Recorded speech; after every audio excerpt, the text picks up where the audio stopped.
नमस्कार। आज आम जाना सुस्थ जीवन बा सुस्थ शरीर कहले आम कौन बुझती। केवल रोगर अनुपस्थिति को आम सुस्थता बोली कहीपर कि जदि कौन व्यक्तिर किसी रोगर लक्षण ना आम सुस्थ बोली कहीपर कि तो से विषय आम आज कथा WHO बा वर्ल्ड हेल्थ ऑर्गेनाइजेशन हिसाब से हेल्थ रो गोटे डेफिनेशन अच्छी बा क्या आम सुस्थ बोली कहवा तार गोटे डेफिनेशन अच्छी। से डेफिनेशन टी एमती जे केवल रोग बा लक्षण अनुपस्थिति को आम सुस्थता बोली कहीपर ना किंतु ताकू आम सुस्थ बोली कहवा जी मानसिक क्षेत्र में शारीरिक क्षेत्र में एवं सामाजिक क्षेत्र में सुस्थ अच्छी। आज आम जाना चेष्टा करवा स्वास्थ्य कौन। तीन प्रकार स्वास्थ्य अच्छी। गोटे है मानसिक स्वास्थ्य, शारीरिक स्वास्थ्य एवं सामाजिक स्वास्थ्य। मानसिक स्वास्थ्य कहले आम कौन बुझती जहाँ आम मेंटल हेल्थ बोली कहती।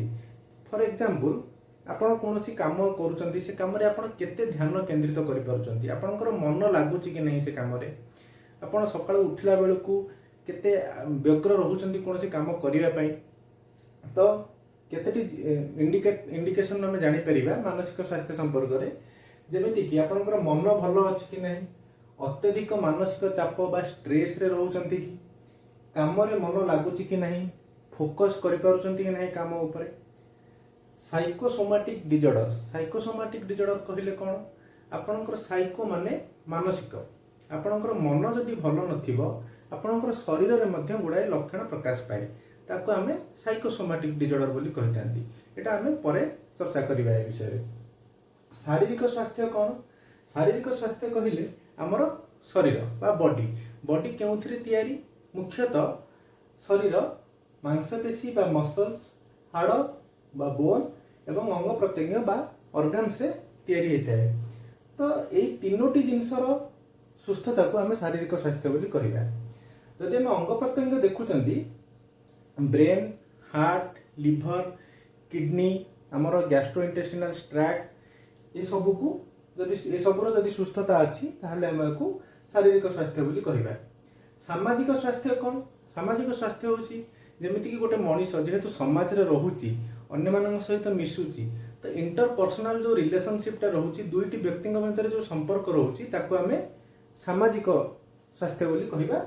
तेणु परस्पर मध्य संपर्क केमिति रहुची आपण समाज रे थाई कि मध्य एकुटिया आपण अनुभव करूचंती कि लोनलीनेस रो शिकार होउचंती कि तो ए सब जिंस होउची तार सोशल हेल्थ। एथे गोटे जिंस बुझिबा कथा जे तीनोटी जिंस मानसिक स्वास्थ्य, सामाजिक स्वास्थ्य और शारीरिक स्वास्थ्य ये तीनोटी परस्पर प्रति अनुपूरक बा माने परस्पर को प्रभावित करथांती। केमिति जदि आपनकर मन भल न रहिबो आपण कहा सहित भल कथावार्ता ही परिबेनी, आपनकर संपर्क खराब हेबो। मन भल न रहिले आपनकर काम करबा को इच्छा हबनी, मांसपेशी रे दुर्बलता लागिबो, धीरे धीरे शारीरिक स्वास्थ्य खराब हम। बहुत दिन काम करेंगे गोटे जगह पड़ी रही मोटा हो से जिनस मेदबहुलता आड़ को जीव। तेणु मानसिक स्वास्थ्य भल न रही आपंकर शारीरिक स्वास्थ्य भल रही सामाजिक स्वास्थ्य भल रही। जदि शारीरिक स्वास्थ्य आपंकर भल ना मानतु मानि नि आपको किसी गोटे रोग होती तो आपंकर मन सब अस्तव्यस्त रहा सहित कथबार्ता करने को इच्छा हेनी। तेणु आपंकर सामाजिक स्वास्थ्य भी खराब हम। एबे सबुठ इम्पोर्टेंट जदि आपंकर सामाजिक स्वास्थ्य एबे आपण परस्पर सहित ठीक से कथबार्ता होना क्या घृणा करुँच क्या राग अच्छी तो आपंकर मन से भी भल रही। क्या सहित आप जुक्ति तर्क कले माड़गोल होगला तो आपंकर शारीरिक स्वास्थ्य भी भल रही। तेणु समस्ते परस्पर को प्रभावित करुँच तो ये तीन टार गोटे बालांस मेंटेन कले आप गोटे सुस्थ जीवन बंची पारे। तो होल उपर स्वास्थ्य हूँ कौन ये तीनोटी जिनसर संतुलन मानसिक स्वास्थ्य, सामाजिक स्वास्थ्य एवं शारीरिक स्वास्थ्य। Thank you.